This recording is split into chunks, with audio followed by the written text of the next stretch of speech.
Welcome back to Mechanical Design 1 course. We will continue with the stress, strain, and deflection topic. This session outline is as follows. We'll discuss Mohr circle 3D, applied versus principal stress, axial tension, beams and bending stresses, straight beams, curved beams, shear due to transverse loading, rectangular beams, round beams, I-beams, deflection in beams, and examples. We already discussed 2D Mohr circle. 3D Mohr circle is somehow similar to the 2D one. We could follow two approaches. The first one is to use a formula, and this one you see it is a formula of a sphere where C1, C2, and C0 are constants of this formula. How could we find the constants C0 to C2 from sigma x, sigma y, sigma z, tau xy, tau yz, and tau zx? So these are the value of stress tensor, and here we could see our stress element or Q. And by having had the applied stresses sigma x, sigma y, sigma z, tau xy, tau yz, tau zx, we could calculate these constants. Okay, now we have the constants, then we could solve the equation to find the roots. And the roots of this equation are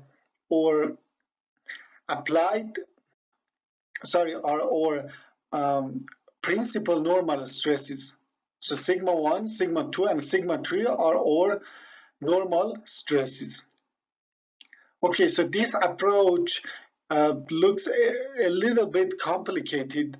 We could find a better way, and we could basically break our 3D Mohr circle into 3 2D Mohr circle. So here we could see how we have 3 Mohr circle, and each circle is associated with one plane. For example, on X and Y plane, we will have one square. That square element then will create one Mohr circle. On the X and Z plane also, we will have another square element, and that one will create another Mohr circle. And finally, on the Y and Z plane, we will have another square element, and that 2D square element will have another Mohr circle. So you see that one Mohr circle will give us sigma 1 and sigma 2, okay, or the first and the second principal normal stresses. The second circle will give us sigma 2 and sigma 3. And of course, a sigma 2 between these two circles basically is in common, or is a common point. Why? Because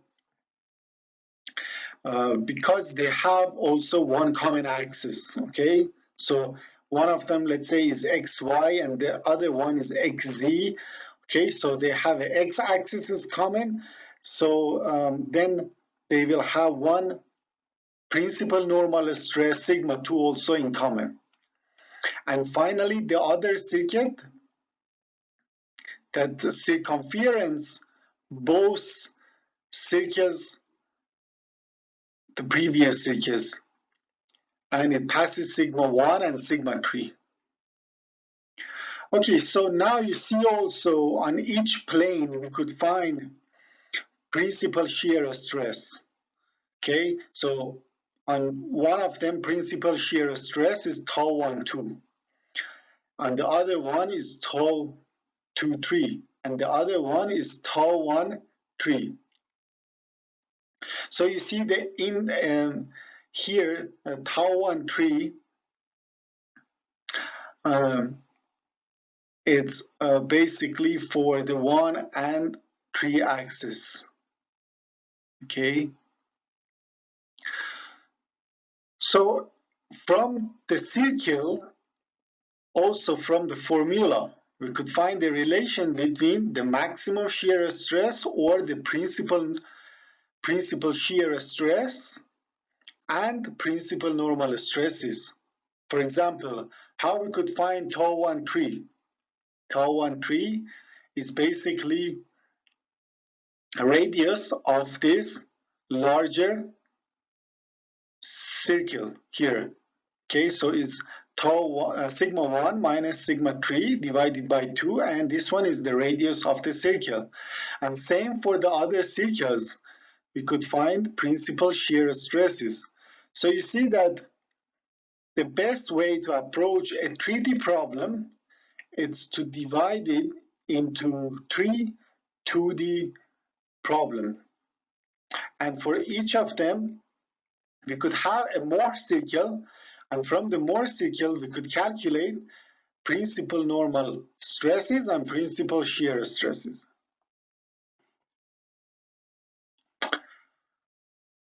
Okay, now let's discuss some of the familiar examples or tests.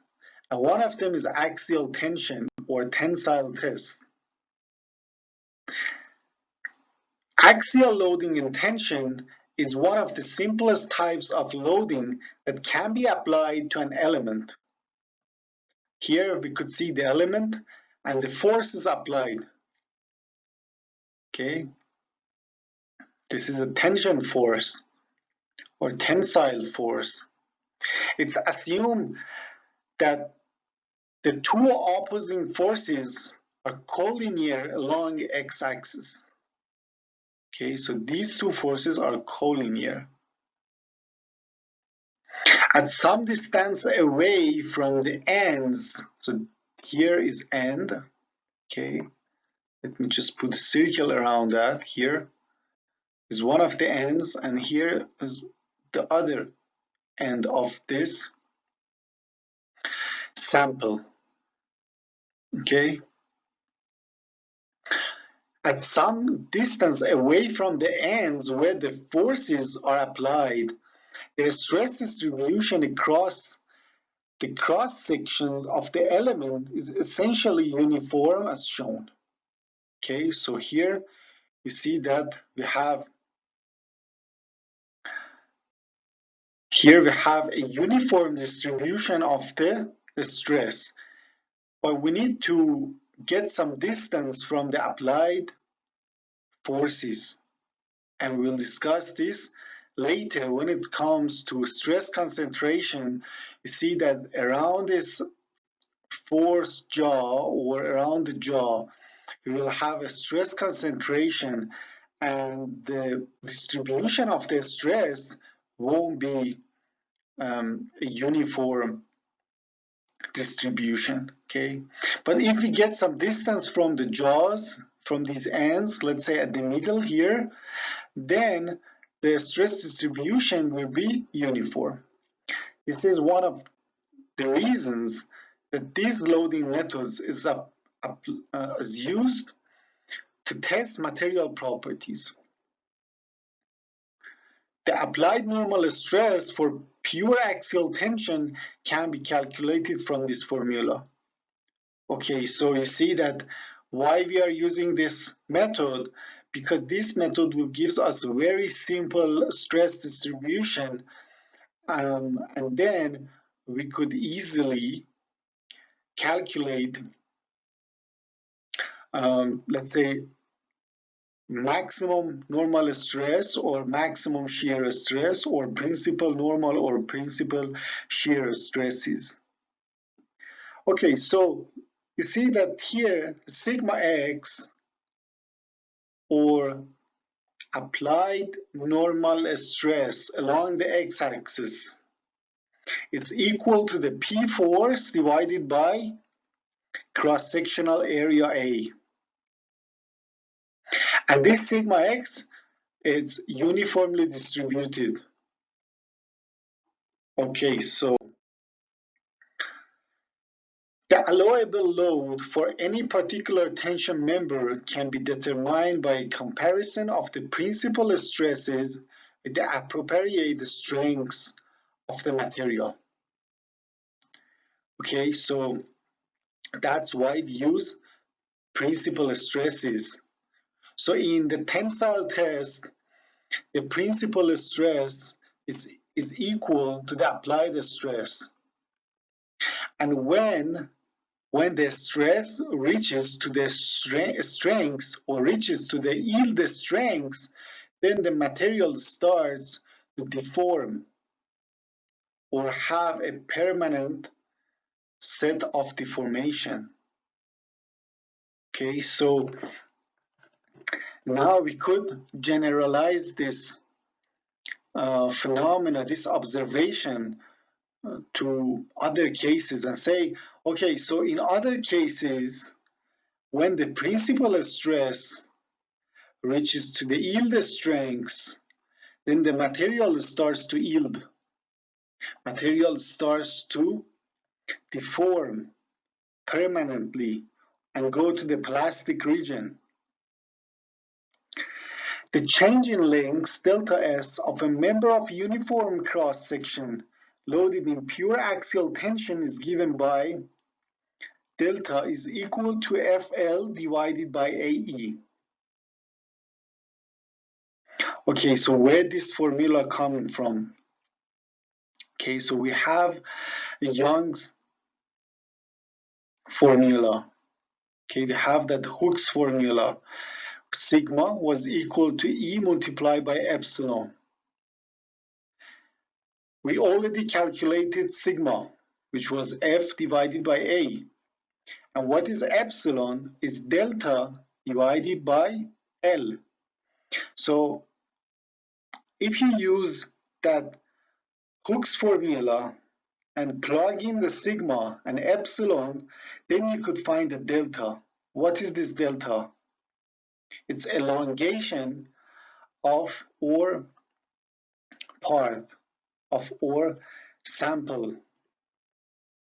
Tension loading is very common, occurring in cables, struts, bolts, and many other axially loaded elements. We'll discuss some of these parts at the end of this course, like bolts and struts. So it's very practical. Okay, this axial tension, it's also a practical case. It's not just for the experimental cases, not just for tensile tests, it's also for practical mechanical parts. Okay, so let's see how we could plot the Mohr circle. Figure shows the Mohr circle for a tensile test specimen. In this case, the applied stress is pure tensile and the maximum principal normal stress is equal to it in magnitude and direction. Okay, so what we have here, this is our stress element, okay?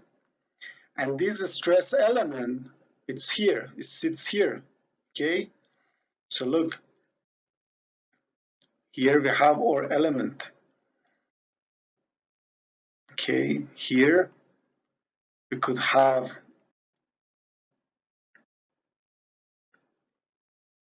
let me change the color, okay. Okay, our element sits here.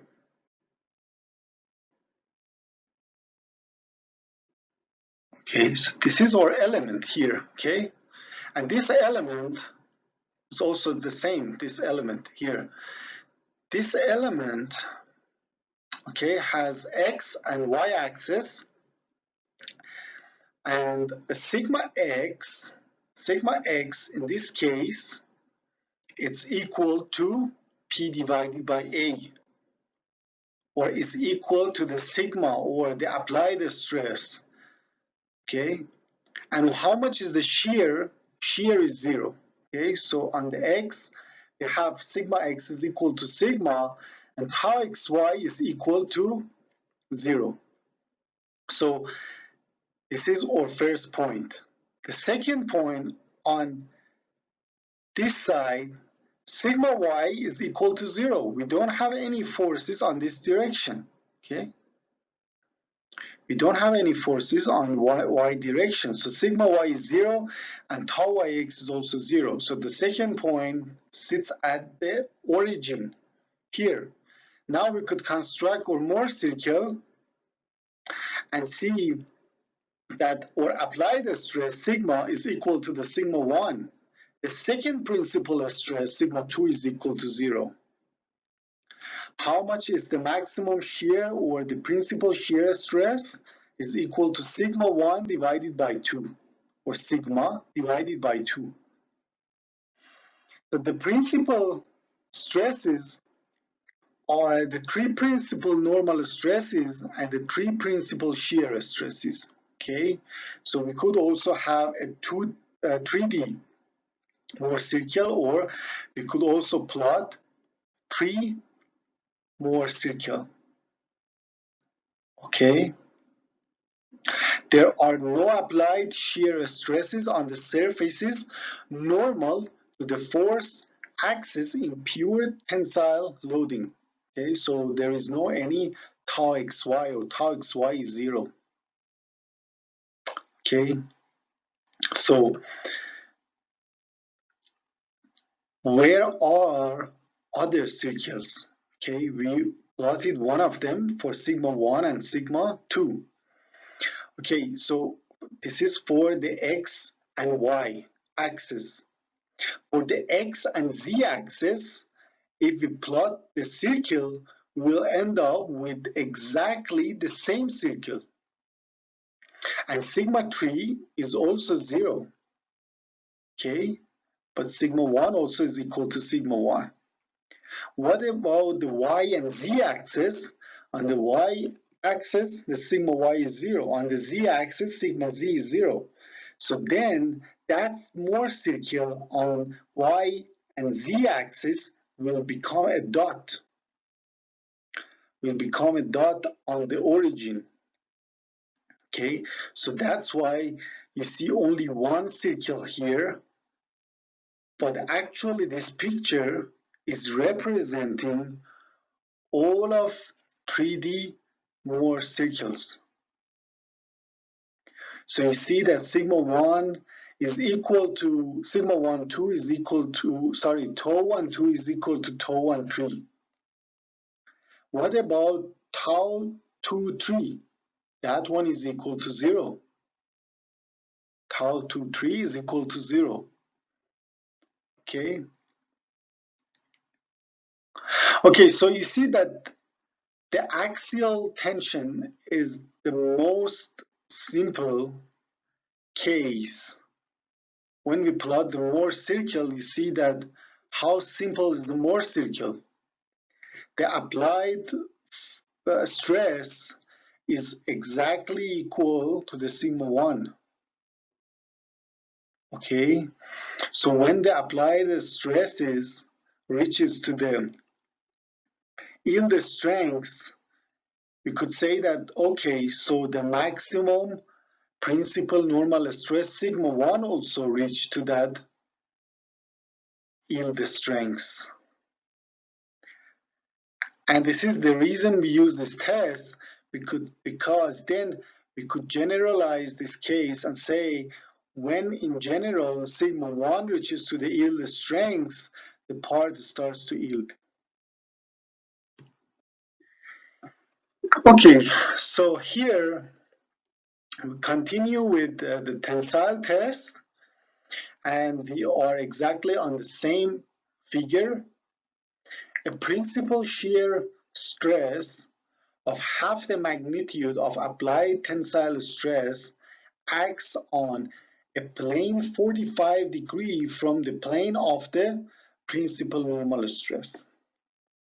Okay, so we said that what is the maximum value of shear stress, or how much is the principal shear stress, but where does that happen? In a plane with 45 degrees from the x-axis or principal normal stress axis.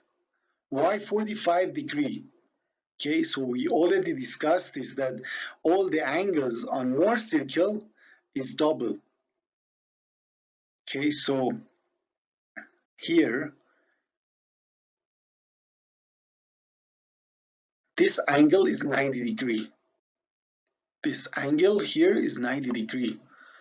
Okay, so divided by 2, we'll have 45 degrees. So if we basically rotate the element or the plane 45 degrees, we reach to the principal shear stress plane. Thus, the principal shear stress will typically be non-zero even in the absence of any applied shear stress. Okay, so we don't have any applied shear stress, as we said, tau xy is 0, but we have principal shear stress, and the principal shear stress happens in a plane 45 degrees from the x-axis and is equal to the sigma 1 divided by 2. The most difficult task for engineer in this context is to correctly determine the locations, types, and the magnitudes of all the applied stresses acting on the part. So you see that how easy it is to plot Mohr circle, even for 3D cases. Okay? But how could we plot the Mohr circle? To plot that, in the first step, we need to have all the applied stresses. Of course, it was easy for a tensile test, for the axial tension test, but not for other cases that we will discuss in coming slides. Beams and bending stresses. So we already had bending moments in beams, and we discussed that how we could find bending moment in a beam. That bending moment creates stresses, and we'll have bending stresses. Beams are very common elements in structures and machines of all kinds. Any intermittently supported member subjected to loads transferred to its length will act as beam. Structural floor joints, roof rafters, machinery shafts, springs, and frames are a few examples of elements that are often loaded as beams. Beams will usually have some combination of normal and shear stresses distributed over their cross sections. So in coming slides, we'll discuss what are these normal and shear stresses and how we could calculate them. Okay, so now let's start from a simple beam, okay, or simple case in a beam. Straight beams. Consider the simply supported straight beam. Okay, so here we have simply supported straight beam. R1 and R2 are reaction forces. two identical concentrated loads P are applied at points A and B, which are each the same distance from either end of the beam. So two concentrated force P are applied to the point A and B, and the distance of A from the first support is equal to the distance of the B to the second support. Okay, so it's completely symmetric. The shear and bending moment diagrams for this loading show that the center section of the beam between points A and B has zero shear force and the constant bending moment of magnitude m. The absence of a shear force makes it pure bending. So we already had discussed two different methods. One was graphical method and the other one's based on singular functions. You could use any of these methods to plot a shear diagram and bending moment diagram. Okay.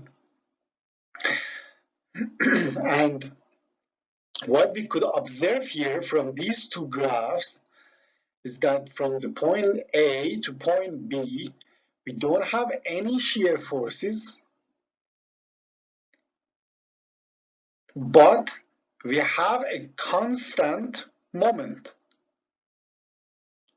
from point A to point B. Okay, so in this section of the beam or AB section of the beam, we only see effect of the pure bending moment. And that helps us to analyze this section and decouple the effect of the bending moment from shear force.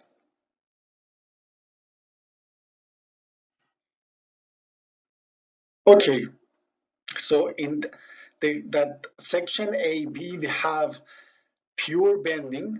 Figure shows a removed and enlarged segment of the beam taken between points A and B. Okay, so this one is a segment between point A and B. The segment analyzed is distant from applied loads or external constraints on the beam. Okay, why this element is far a little bit from, let's say, those concentrated forces P? Because of a stress concentration. Again, we'll discuss the stress concentration later, but to again remove the effect of a stress concentration, we'll take an element which is far from applied forces. The beam is loaded in a plane of symmetry. Cross sections of the beam remain in plane and perpendicular to the neutral axis during bending. Okay, now you see we have these bending moments on this element. And that bending moment, of course, changes the shape of the element. And the element deforms. So you see that these planes, A and B, remains straight and also remains perpendicular to the neutral axis.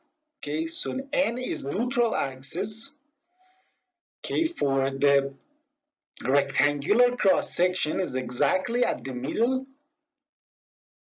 Neutral axis here remains intact, and then the A and B plane is perpendicular to the neutral axis. The material of the beam is homogeneous and obeys Hooke's law. Okay, so we are in elastic region. Stresses remain below the elastic limit and deflections are small. The segment is subjected to pure bending with no axial or shear loads. The beam is initially straight. So these are some assumptions. Okay, these are some assumptions that we take for pure bending beam.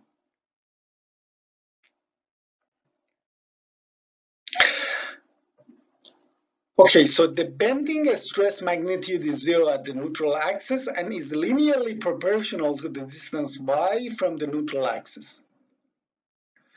This relationship is expressed by the bending stress equation. So we have our cross-sectional area here. The neutral axis sits on the x-axis. On the neutral axis, the stress is 0 and is maximum at the top and bottom.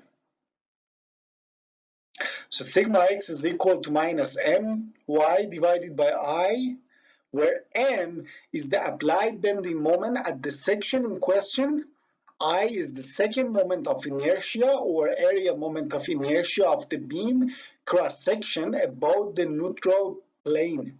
And y is the distance from the neutral plane to the interested point.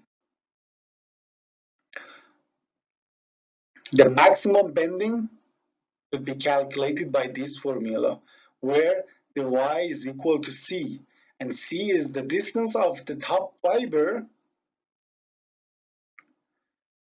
or the bottom fiber from the neutral axis.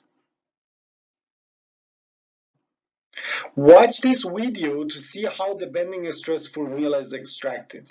So if you want to see where this formula comes from, you could watch this video, and this video in detail drives this formula.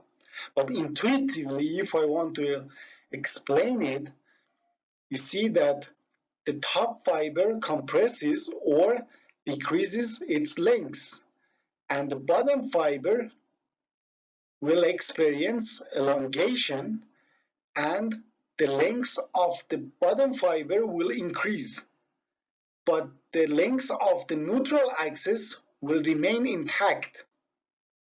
So that's why the bottom fiber experience tension stress, the top fiber experience a compression stress, and the neutral axis, and at the neutral axis, stress is 0. Okay, so that was a quick explanation of this formula, but if you want to see mathematically how this formula is extracted, please watch this video. But what we want to get from this formula is that we have this linear distribution of a stress at the cross section because of pure bending. When we have a pure bending moment, we have this linear distribution of stress that goes from tension to compression. Is 0 at the neutral axis and is maximum at the top and bottom. Where is the neutral axis? For example, for a rectangular cross section, neutral axis is exactly at the middle.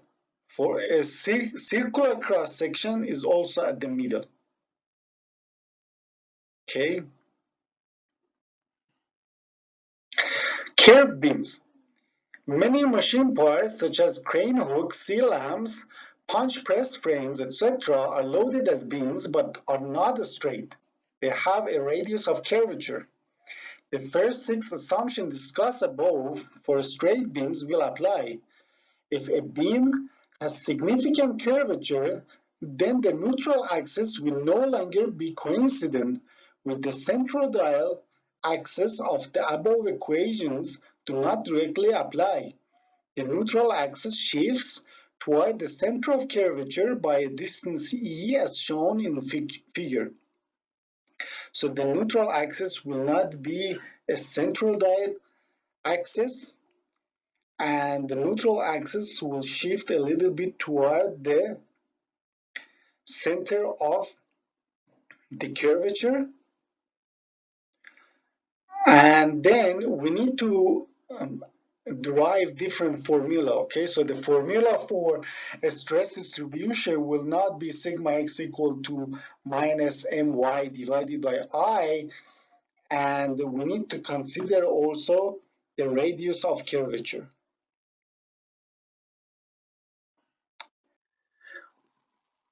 Shear due to transverse loading. The more common condition in beam loading is a combination of both shear force and bending moment applied to a particular section.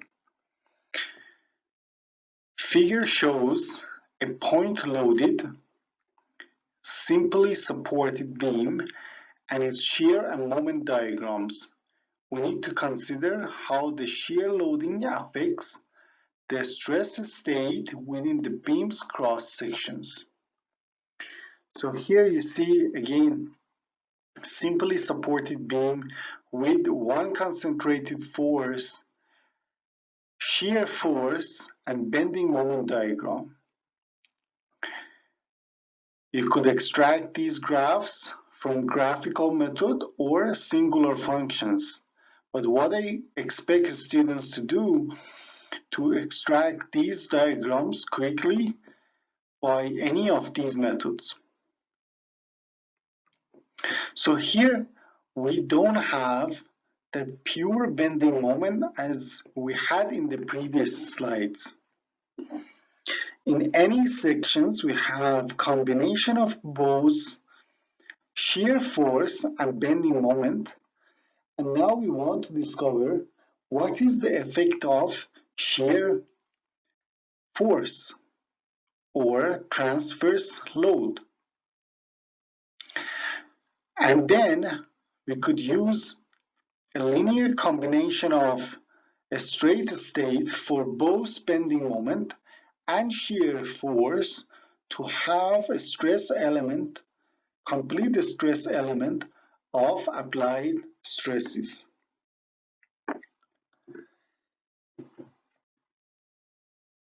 Figure below show a segment taken from the beam around point A. An element labeled P is shown cut out of the beam at point A. This element is dx wide and is cut in from the outer fiber C to a depth y1 from the neutral axis. Okay, so here you see we have a segment of the beam where in this segment we have shear force V and bending moment M. If we select this particular element P, and this is the neutral axis, okay, this P is not stress element, okay, this is not a stress element. It doesn't represent one point as a stress element does, okay, so this P is just a differential element here with the width of dx and the height of c minus y1. And here you could see the neutral axis is sitting on the x-axis. If we magnify or enlarge this p element here, we see that we should have some normal stresses, sigma, and we should have some shear stresses, tau. The normal stresses are due to these bending moments And shear stresses are because of these shear forces or transverse shear forces. Again, the width of this P element is dx and the height is c minus y1. What we want to investigate is how much is the shear force and shear stress at this level y1. What is the shear stress at the level of y1? So we expect to see a variation of shear stresses from the neutral axis to the bottom fiber or to these outer fibers.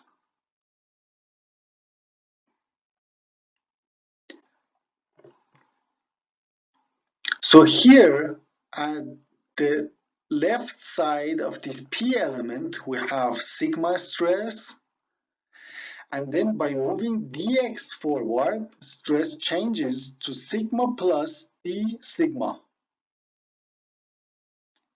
But the shear stress is constant and is equal to tau.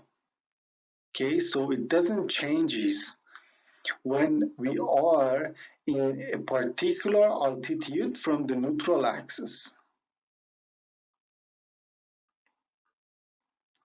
Okay, so again here you see the cross-sectional area. For this specific case, the cross-sectional area is a rectangular. And also you could see the P element and the neutral axis. And dA, this black line here, shows a differential element of the cross section. How much is the width of the cross section? This rectangular has a width of b.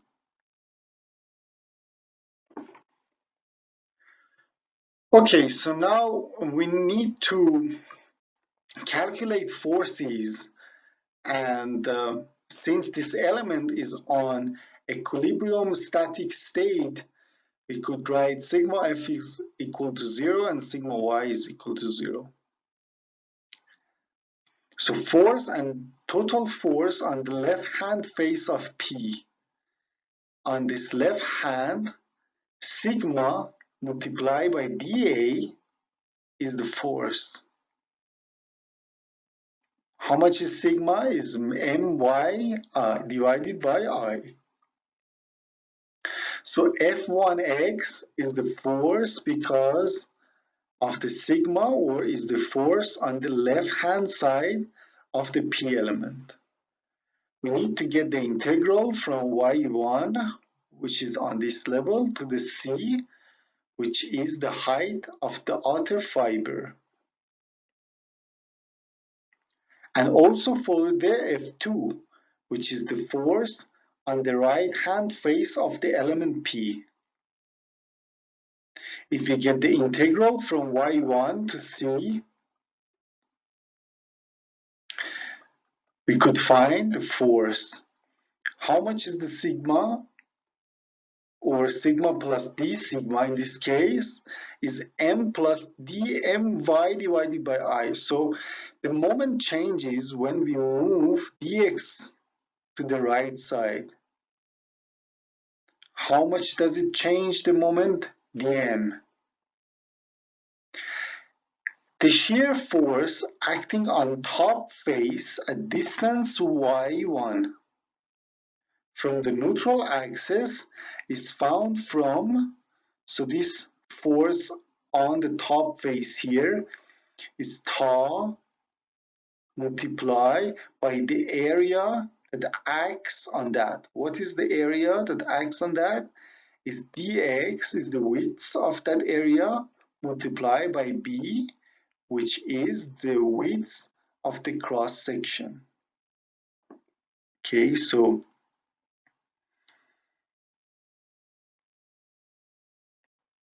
here we have our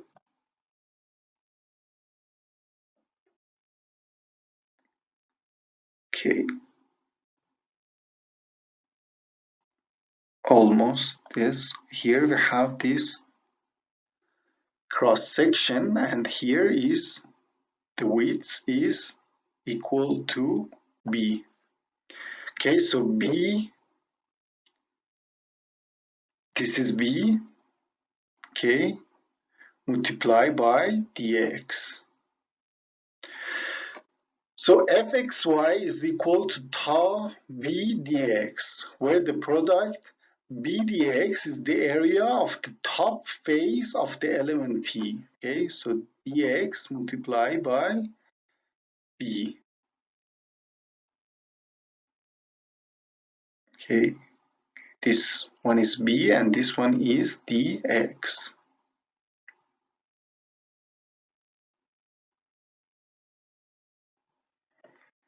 Okay, now we have forces on left, right, and top side of the P element. For equilibrium, the force on P must sum to 0. So then here again, we have the element.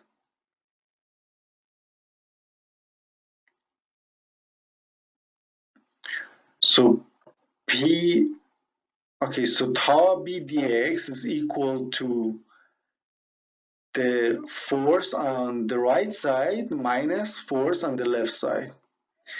And we are looking to find tau, or the shear stress. So solving for tau, we could find this equation here. Tau is equal to dm dx integral of y dA from y1 to c divided by ib,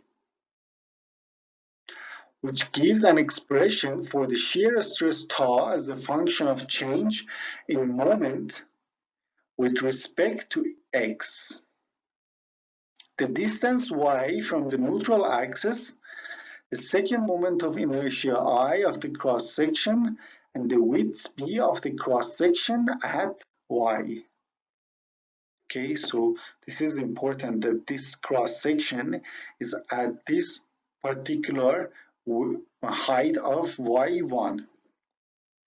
So from the previous lectures, we know that dm dx is equal to v, or shear force. So then this formula could be simplified, and then we have tau is equal to v divided by ib multiplied by integral of y dA from y1 to c. So I is constant and b is constant. V is also constant at this particular cross section. V is constant. Yes, of course, V changes across the beam, but on the interested cross section, on the interested point across the beam, the V is constant. First moment about the neutral axis of cross-sectional area is Q. So this integral of y dA, we call it Q from now on. And this is basically the first moment about the neutral axis of cross-sectional area. So this is the first moment of this P element from y1 to C. So this formula is quite simple. We do a beam analysis, and we have shear forces and bending moment. So we have V, we have I and B. These are constants. Basically, the tricky part of this equation is this integral, or finding Q. And this Q, from definition of first moment, is also equal to y bar A prime. So what is A prime? A prime is the area of the element P, and y bar is the distance of the centroid of element P from the neutral axis. Okay, so this yields to tau equal to VQ divided by IB. So we already had equation for normal stress sigma, and that one was minus my divided by I. Now we managed to drive another equation for shear stress. For the shear stress tau in beams, the formula is VQ divided by IB. The Q will obviously vary with the shape of the beam's cross-section and also with the distance y1 from neutral axis. It will always be 0 at the outer fibers because Q vanishes when y1 becomes equal to C. So you know from the integral, what was the definition of Q was integral of y1 to C of d y dA. So integral of y dA from y1 to C. So when y1 is equal to C, that integral is 0 or the Q is 0. This makes sense as there is no material to shear against at the outer fiber. The shear stress due to transverse loading will be maximum at the neutral axis. So you see this one is opposite of normal stresses. Normal stresses are 0 at neutral axis, but shear stresses are maximum at neutral axis. The normal stress due to bending is maximum at the outer fiber and 0 at the neutral axis. A commonly used rule that the shear stress due to transverse loading in a beam will be small enough to ignore if the length to depth ratio of the beam is 10 or more. Short beams below that ratio should be investigated for transverse shear stress as well as for bending stress. Okay, so transverse shear stress is particularly important in small beams when the length to depth ratio is less than 10. What was the depth in the previous slide was B, and the length is length of the beam. So when the length or L divided by B is less than 10, then the transverse shear stress or shear stress because of transverse loading is significant and we need to calculate that. Otherwise, if the length to depth ratio is more than 10, we could ignore it in many cases and just consider effect of bending moment. Okay, now let's move on to some examples. Here we have a rectangular beam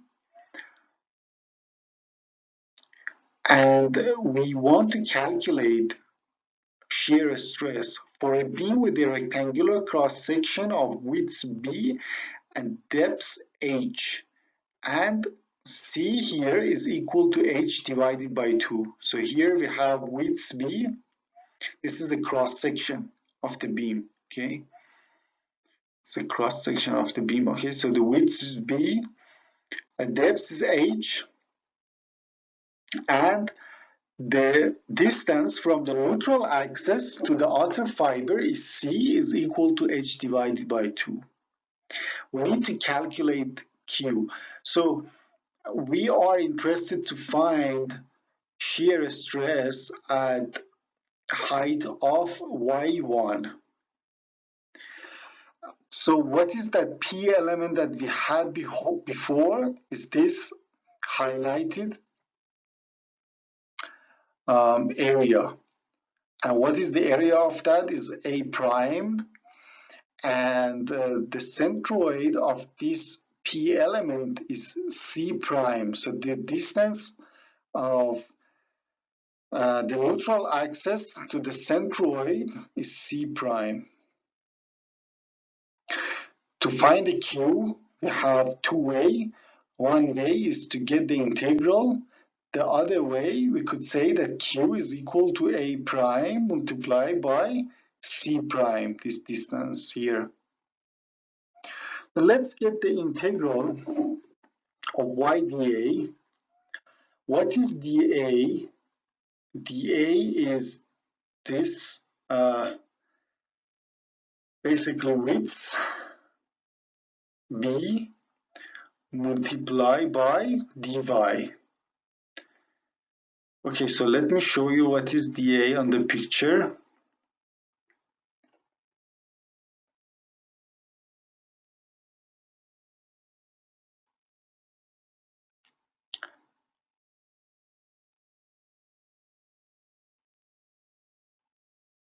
Okay, so here we have our dA, this element here.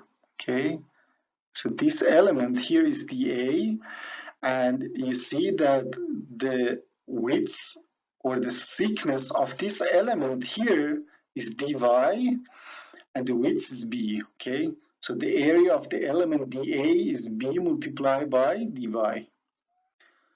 Okay, now we need to get this integral. B is constant, so we need to get the integral of y dy, which is y squared divided by 2, and from y1 to c, it will basically resolve this equation here. Okay, so I'm gonna leave this part to you to drive it by yourself on a piece of paper.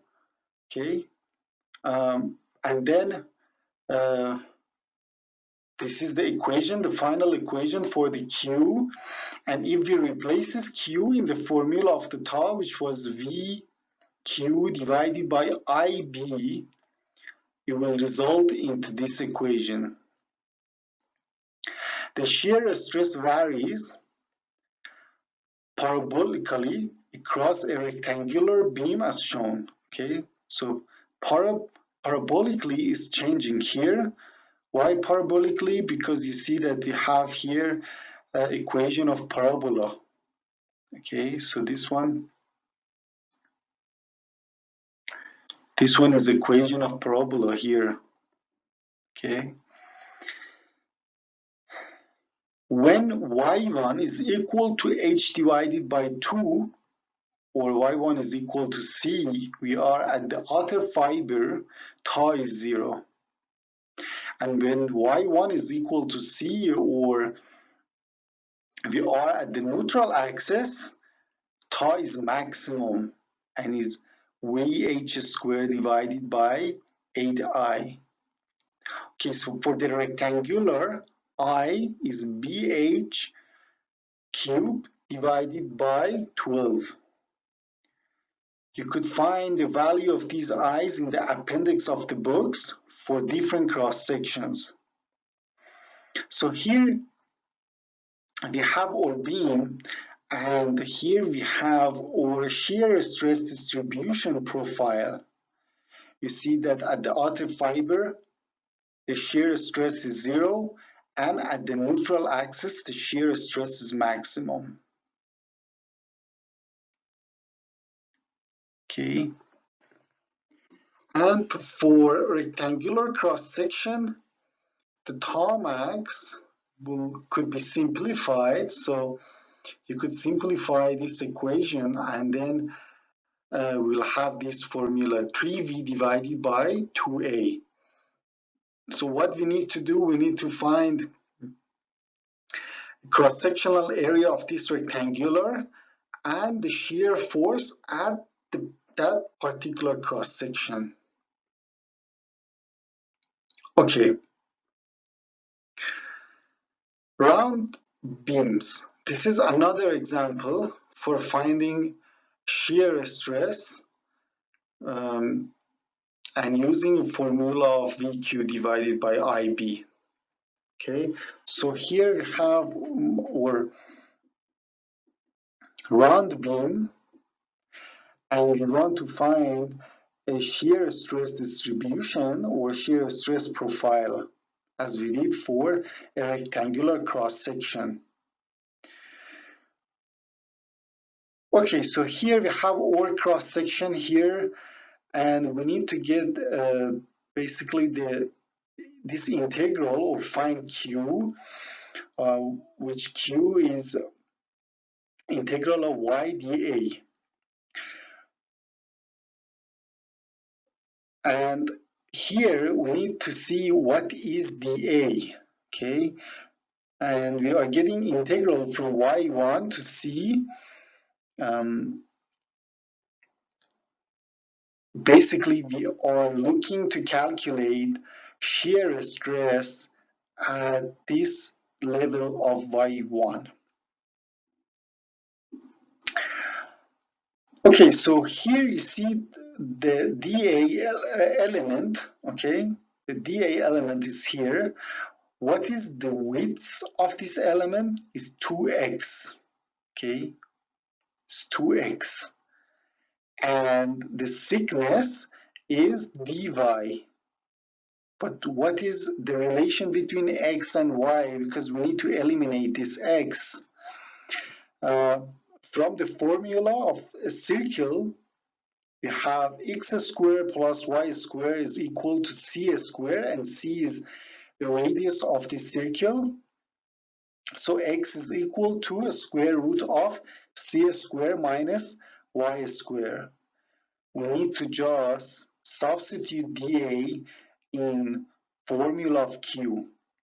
So then it will yield to this formula, which q is equal to 2 integral of y square root of r squared minus y squared dA. And we could solve this formula, this integral, and it will yield to this equation. I'm going to leave getting the integral and finding this equation by you. So this is a very good practice to remember the rules of integral and how you could basically get the integral for these particular functions. Once you have formula of q, then we could plug it into the tau function. Okay, so tau is equal to VQ divided by IB, and if we substitute Q here, then we will have this formula. So this formula will show us shear stress distribution across the cross-sectional area of the beam. So R is constant, R is equal to the C, R is constant, V is constant in one specific cross-section. The only thing varies is Y1. When Y1 is equal to R, tau is 0, okay, at the outer fiber, and when Y1 is equal to 0, or we are at the neutral axis, the tau is maximum, and the tau max will be 4V divided by 3A. This is also a parabolic distribution, but has a smaller peak value than the rectangular section as shown. The maximum shear stress in a solid circular cross-sectional beam is at the neutral axis. Okay, so when the cross-sectional area is a solid circular beam, is not hollow, so this one is hollow and this one is solid. And the maximum tau is 4V divided by 3A. If the round beam is hollow and thin-walled,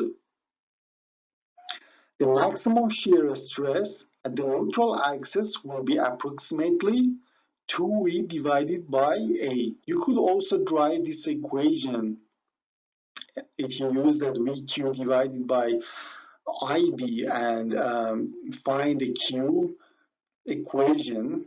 You could find the shear stress distribution for the hollow round beam, and you could find the maximum value as well.